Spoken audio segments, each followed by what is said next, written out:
started. So here with Uthman, our new fresh, no sinless brother Uthman. I hope you haven't accumulated a lot of sin. It's not something serious.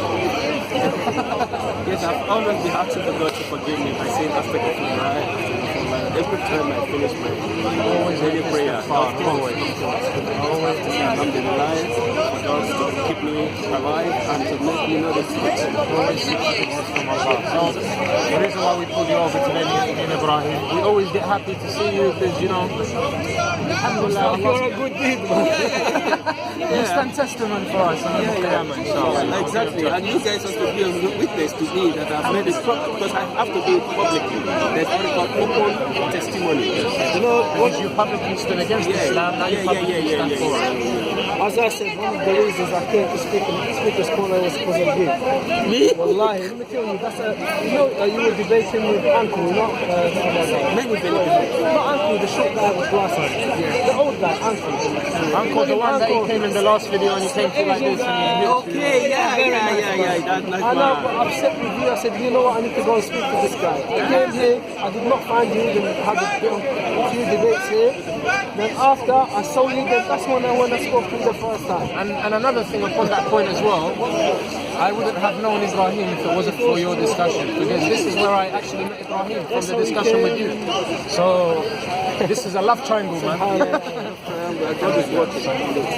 Everything happens for a reason. One of the reason why we wanted to do this video as well is a lot of people that are a bit hesitant. They accept Islam in their heart, but are a bit hesitant because of they're a bit worried about the obstacles or the things that they think they're going to face after accepting Islam, whether it comes to family issues or friends or work or anything like that. That's why we wanted to speak to you, because basically you just accepted Islam. To see how you're doing, what kind of challenges are facing you, And if you can shed a bit of light as well on the matter. I'm doing fine and I'm trying to the best of my knowledge, praying as usual as a Muslim. I don't have any much challenge because my family are all aware. And they said, okay, good luck to you. Then hope you teach us what you sing. And I'm going to tell you later. So for like the kind of people that Brother Ibrahim was mentioning, so you know the people that may face difficulties from their family. No, I never had any difficulties. Because they want me to be happy. Is there any kind of advice you could give to people that may face encounter problems from family? Including us. Yes, including us as well. No, especially people who have deviated from Islam, like me before, that they should try to learn about Islam from the right people. Because when the people have misled you, it's very, very difficult to come back unless God put you back. And you listen to a lot of good things about Islam. but on that point, I speak to few African brothers who are Muslims and were Muslims, and they all have the same problem, is lack of knowledge. I think insufficient. I would say insufficient. Insufficient. That was the way I see it. It's the fault of our scholars, because they should go to countries like Africa, like Nigeria. And another thing is that which people don't understand is that in Africa it's very common in Africa. It's not much here in Europe because they protect you. But in Africa, imagine somebody like, have you heard about the guy called Dynamo who is doing a magic? We have a lot of people like that. They will never come out openly. They will never come out openly that they are magicians. They will say they are pastors, and they will exactly. They do a lot of things. I don't know how they get the power, and they lie to us that this is the power of Holy Spirit. Islam. In the chapter, I think of Solomon,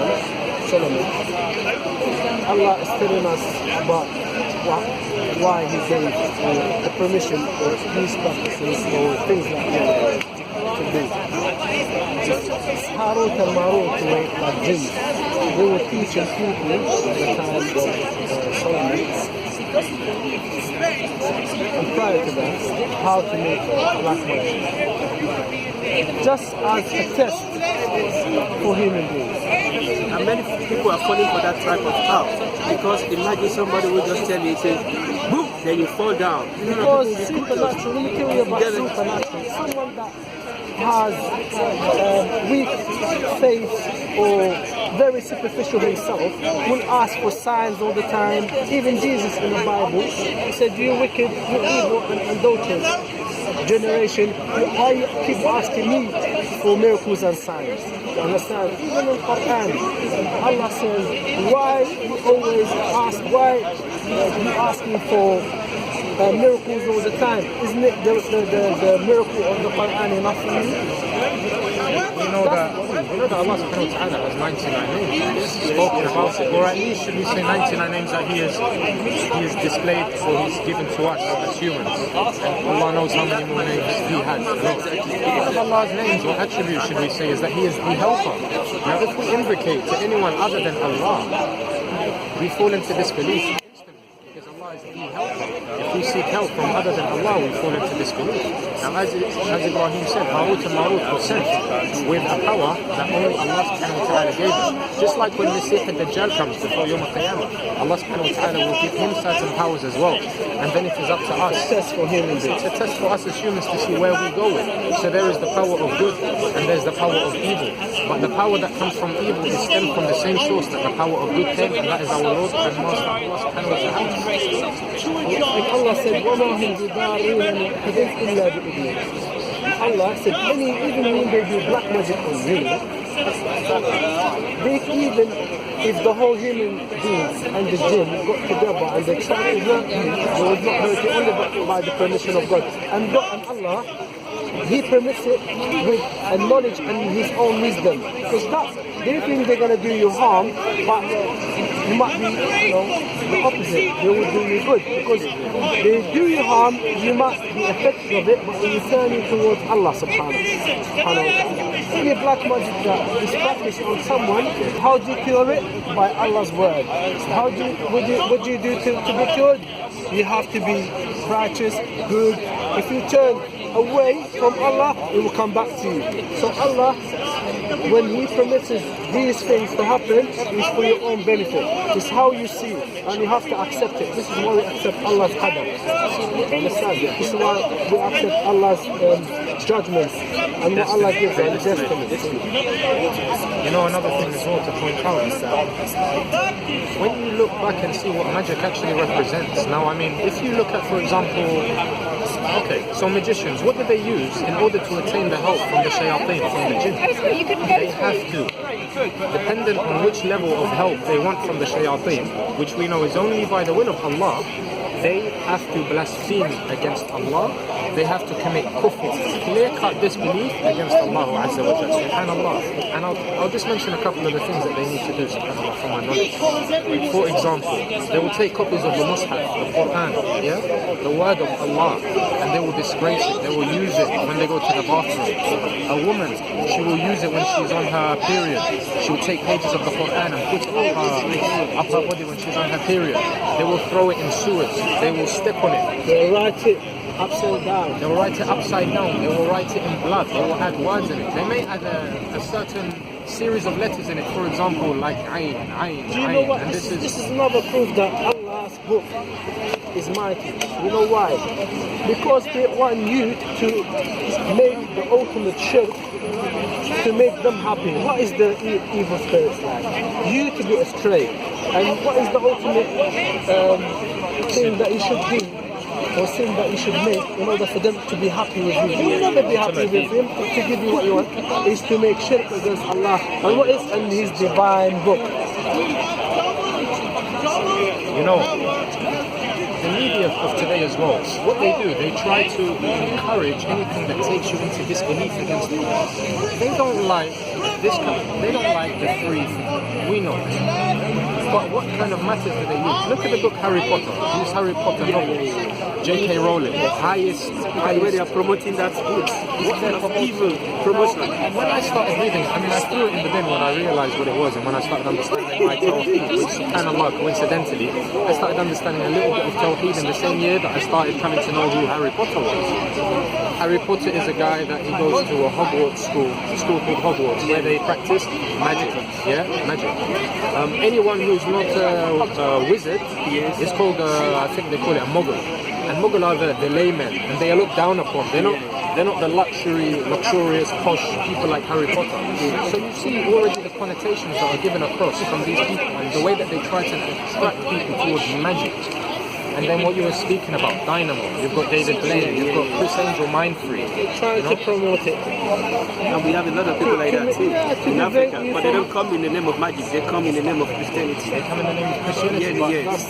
Yes. And they do a lot of all those magic, lying to people that this is. But as we said, Baba, in order for them, this is what makes a lot of people that to power, convert to Christianity, to be honest. They Baba, want to see Baba, something.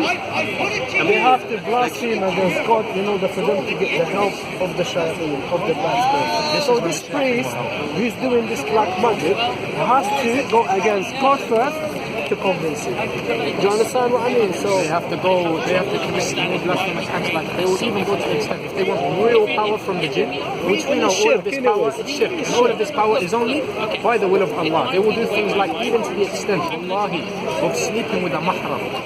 What is mahram? Sleeping with their mother, their sister, their daughter. yeah, they want that's the acts that the shaitans, the evil spirits want from you. Imagine this. To degrade you.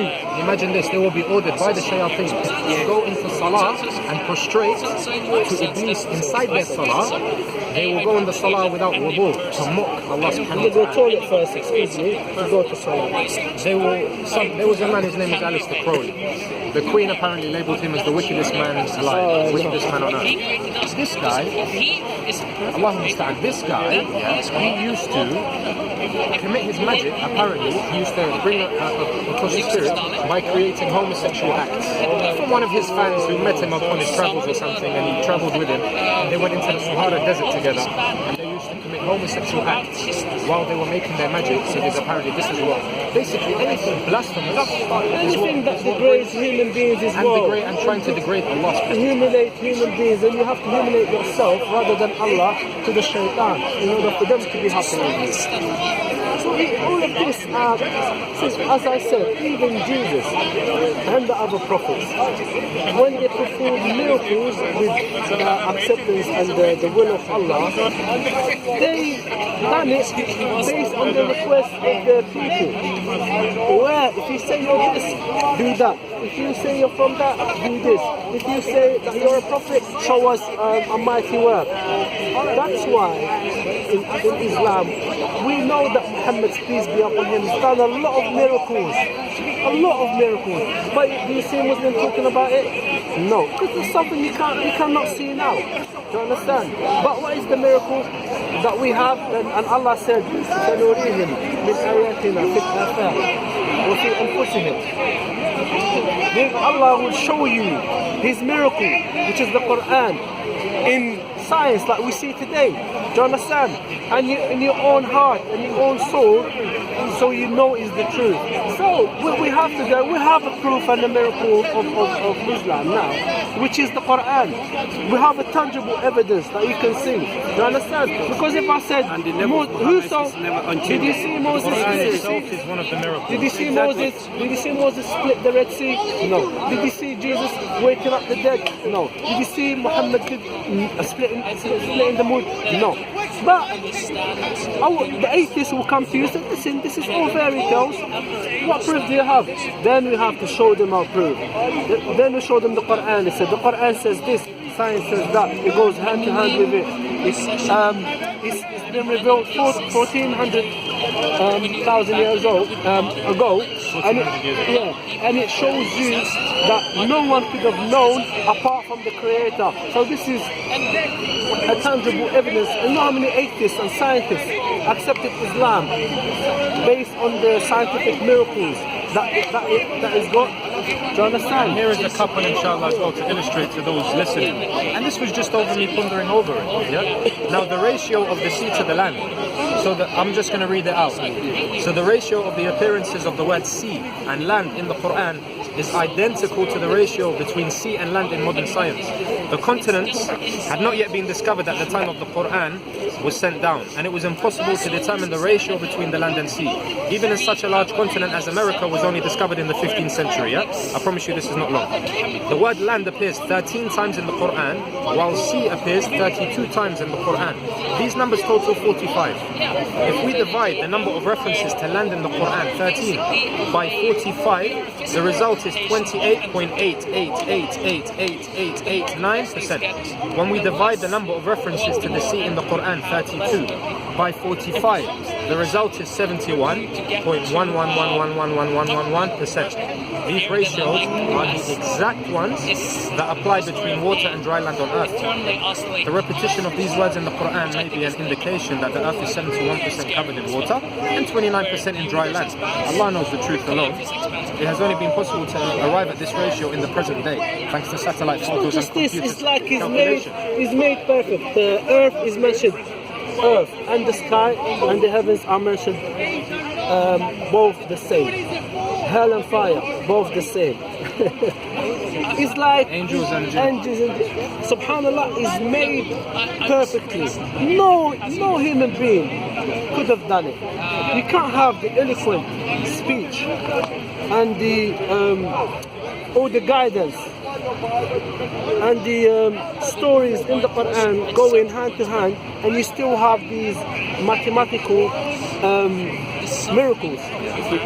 One thing I would say From here, an illiterate man in the desert. So if I got, that's what Allah says. If you get all the human beings and the jinn try to make the Quran like it, they cannot. Even the Just like the story of what I read yesterday. You know what? Let me tell you another one. You know Surah Al-Kahf? We read every Friday. Surah Al-Kahf. An atheist challenged a Muslim scholar. He said, you believe in fairy tales. You said these people slept 300 years and nine, and now you believe in fairy tales. He said, you know what? In the Quran, I'll let the Quran speak to you. So he went and done research. So from what he found out, because the surah starts with Labitu, and they stayed or they slept. From Labitu, and it finishes with Labitu. So it's from Labitu to Labitu till it finishes 300. And was there do tis'a, and they went 309. And from Labitu to was there do tis'a is 9. So it's 309 words. Subhanallah. That's a miracle. So the Quran, that's what Allah said, the Quran will be a miracle, will show you miracles to the end of time. Subhanallah. This is one of the signs. And to anyone who's interested in looking into the miracles of the Quran in a way that is clear and direct, the website that I read from is called, just to quote it, www.miraclesofthequran.com. And there are certain sections on there, and you'll see the different kinds of miracles that are apparent. For example, check this out, subhanAllah. The word qamar, referred to as a heavenly body in the Quran and meaning moon, appears 27 times. The elliptical orbit of the moon around the earth also takes 27 days. But this is not a number that someone's looking for on earth that could determine, From earth could determine, basically. Earth, since there is a 29-day between full moon cycles. It used to be thought it took the moon 29 days to travel around the earth. The fact is, however, that as the moon revolves around the earth is also traveling around the sun, Because of the movement of the earth, the moon completes its orbit with a 2-day delay. This is another reference in the Quran consistent with modern astronomical findings. Allahu A'lam. There are many things in the Quran, and why is it so, as Ibrahim said, why is everything, basically in sync? Because it was Allah subhanahu wa ta'ala who constructed the Quran. And this is the word of Allah. As He constructed everything around us, this is all from the same designer. So it's not Allah subhanahu wa ta'ala, it's not an author making a commentary on someone else's creation. And there's no way Muhammad would know all these things. There's no way. This is Allah speaking about His creation. The author speaking about His book. SubhanAllah. And this is the mercy that Allah subhanahu wa ta'ala gave. Mercy and miracle that Allah brought upon us. Alhamdulillah. Assalamu alaikum. We just ask people to reflect on the Quran with an open mind and not an objective mind, you understand? Just to look there for just a cherry pick of what they can twist and turn to hurt Islam or to prove Islam wrong. Look at it with sincerity and with fairness, and you see.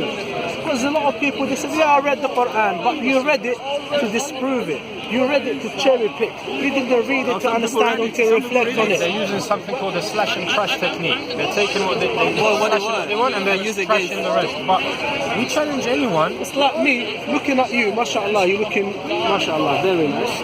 And I said, he's looking nice, I don't care, but let me look with any fault. Yeah. Why you trust that it's not the same? Yeah, anything that I can twist and say to make it That's why some people fail. But when you go and read something with open-minded, you're looking for the truth. There's no doubting about that. You know, there's something as Muslims that we can always ponder upon, and it's the fact that Allah subhanahu wa ta'ala, not only did He all allow us to be created and born upon Islam as all of us in creation were, but the mercy He had for many of us to be brought up as Muslims as well. Allahu Akbar, Alhamdulillah. And it is for those to ponder upon. And it is also people like yourself that me and Ibrahim always try and stick to. Why? Because as he said earlier, you're someone that resembles our good deeds. And maybe one day when we are down in Iman or something, you will help pick us up, inshallah. You can be our teacher in المسلم مرآة أخيه. The Muslim is his brother's mirror. Do you understand? Exactly. So whatever we see, I never believe I'm going to make shahada in this place. If somebody told me last year, I would not believe it. Anyway, I think it's God's plan. It's part of the will of God, because God wants me to go out and see. Remember what I said to you a couple of weeks ago as well, is that what if you didn't take your shahada? Because I remember you saying, he was telling us that he was planning to take your shahada when you go back to Nigeria. Because I was converted in Nigeria. What if you didn't take your shahada before then, and maybe some more doubt came in your heart, and Allah judged you in accordance to that doubt, and the shahada was not prominent on your tongue when you died? SubhanAllah, mercy from Allah. All of it is a mercy. And I hope, inshallah, that maybe all of us together collectively can set an example. Set a collective, inshallah, a more importantly example, so those that listen to us here, that those to listen to us online, and we challenge them not in a way of arrogance, not in a way with ignorance. We challenge them in a way to just seek the truth out of mere basic inquisition. And as Muslims, we are taught to love for our brothers what we love for ourselves. Okay? But we can. That's what I like Islam. They love each other. You know, and we do, and never. They love each other. When they know, even in my country, I'm talking about my country, every Muslim is a brother of every Muslim. We go to any mosque to worship. Do you know why? No, do you know why? That is what really. He said, لا يؤمن أحدكم حتى يحب لأخيه ما يحب لنفسه. No one is a believer until he loves for his fellow human being what he loves for himself. You're not a believer until you do that.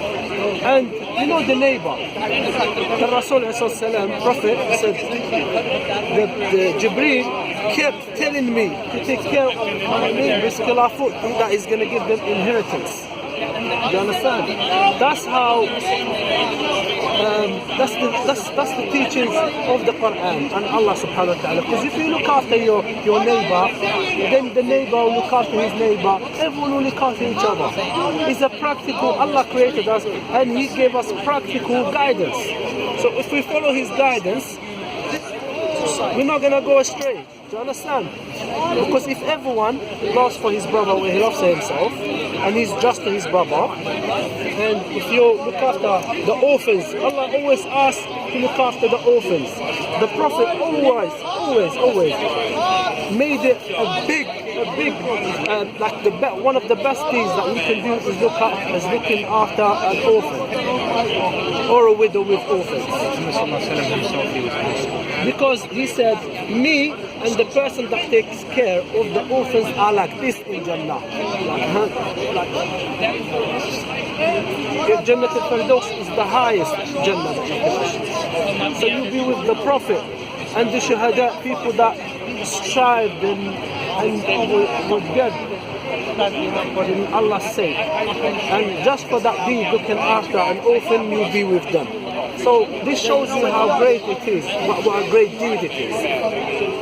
Because the orphan, they have nothing. They just have Allah and You know, I would say that myself, Ibrahim, we were both brought up as Muslims, yeah? And so, I mean, I can never empathize with someone who wasn't brought up as a Muslim. But so I cannot preach anything on that regard. But one thing that I would say to anyone that's listening is, please, for your sakes, please reflect. Please reflect upon the words that are coming from us, and more importantly, please reflect and refer back to anything that we say. Refer back to the Quran, refer back to the Hadith of Muhammad sallallahu alaihi wasallam. And one thing that I always told Baba from the first video that we spoke, and when it was that I met Ibrahim as well, yeah. And Ibrahim is someone who I take knowledge from as well now. Alhamdulillah, how Allah subhanahu wa ta'ala works. And this is all a mercy, yeah. Is never judge a religion by the followers. Go back to the roots. Go back to the teachings. And this is the pivotal point, I think, with yourself, where it worked. When you broke that chain of misunderstanding, this is when you were able to accept Islam in your heart. Would you agree? You really got me very well. You really understand where I was weakened. I was knocked down. What do we benefit? What do we benefit other than we wake up early? You know, we make our istighfar and our du'as and pray for Allah subhanahu wa ta'ala to keep sincerity in our heart and hypocrisy away from our heart. We come to Speaker's Corner and pride away from us. We come to Speaker's Corner and speak to people about Islam. We are heckled at, people laugh at us, people mock us. Of course. But what do we get at the end of the day? They even insult indirectly. What do we get? Some people the mistake is that most of the people think that Muslims are terrorists, the way all those things, which is not the real. Islam. People need to come out. My answer to them is very simple. Because I'm not going to start telling them. Western people. I'm not going to start telling them just go and look at what the Quran says and all that. Look on when the Muslim rulers and Muslims, Islamic State was ruling non-Muslims, how fair they were to them, and what was the rules implemented on them at that time. They had more privilege and advantages than the Muslims themselves. They have freedom of worship, freedom of speech. They could have, they lived there better when the Christian Romans were ruling them. The Jews in my country, like North Africa, you know this as well, they used to live in North Africa and they had synagogues, they can do whatever they want. The Muslims were looking after their children sometimes, invited them to their houses, giving them food. So before all this bad propaganda about Islam started, we have to look at things practically. When the Crusades conquered lands, they killed every living thing. They killed all the people. Do you understand? They were barbaric. The Muslims were not. When Umar ibn Khattab conquered Al-Quds, which is Jerusalem, he gave the keys to the Christian. The keys of where they prayed, he gave it to the Christians. He said, listen, this is your keys. You have the right to worship, do whatever you want. Did he kill them? No. So people stop making trying to label Islam as this and as that. Go and look in the history. Read. The first word that came to Muhammad sallallahu alaihi wasallam, so an illiterate man in a cave from Archangel Gabriel, the Holy Spirit. And they twist it. Oh look, it says kill this, kill that. But it doesn't say that, and they know that as well. The worst part is they know what it means. That's the worst part. And you know what really makes me really touch about Islam is I've traveled to many countries in the world. I've seen the way the Muslims worship, right from my country to Algeria, to Libya, to all here, Morocco, whatever. They worship the same pattern, and they use the same Surah Al-Fatiha. But in the Muslim way, the way I worship is not the way they worship in Spain. It's not the way they worship here. I mean, I'm confused. One more thing, you see when Christians do this. We even dance, touching women body. You answered it yourself, doctrine. Exactly. When Christians pray like this, you know who prays like that? The Buddhists. That's a pagan practice. Later discovered that the way Jesus Christ worship is not the way we are. It's in the Bible. Jesus Christ worshipped, he used to bow down in the same way, with the same form, through the same God. When he prayed for God to save him from the crucifixion, he fell on his face like we Muslims Muslims do. Exactly. Even Jewish tribes. Yeah, they do it. pray like They that. do it. They just don't want it to see. Exactly. I telling you. discover all these things. Yeah, They do it so- secretly. Do you know why? They don't, Because me, I think they don't want people to know the secret of the worship Allah. You know what it is, though? I think so, but they want to keep it to themselves. That's what I think.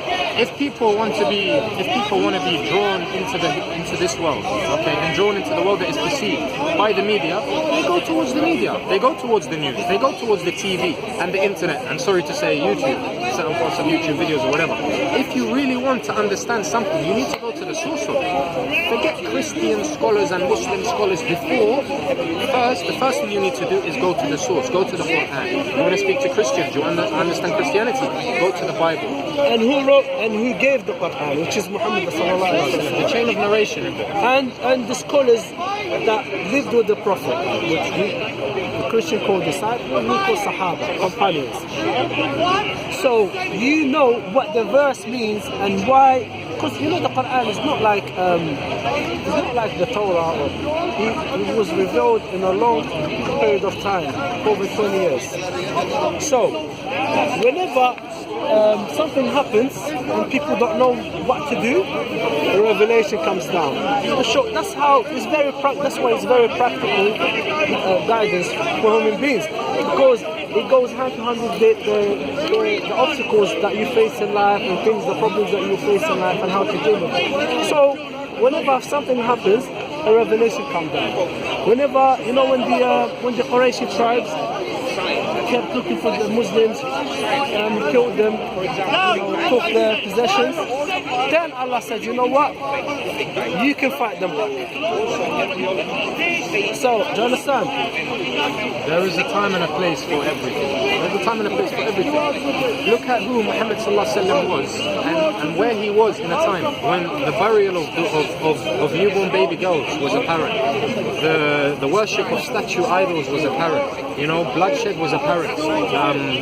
Riba, interest was apparent. These things were apparent. Allah subhanahu wa ta'ala took them away through Muhammad sallallahu alaihi wasallam. Even drinking Was apparent, and it came as Ibrahim said, things happen in stages as well. Zina was apparent, adultery was apparent, slavery was apparent. Slavery was apparent. We know that. The first man who made adhan publicly for the Muslims was a black man whose name was Bilal. Yeah, that's another thing I think that Islam is for black. Christianity is not for me. There's not even Christianity, to be honest. There's nothing. Islam is Islam. Never a Christian.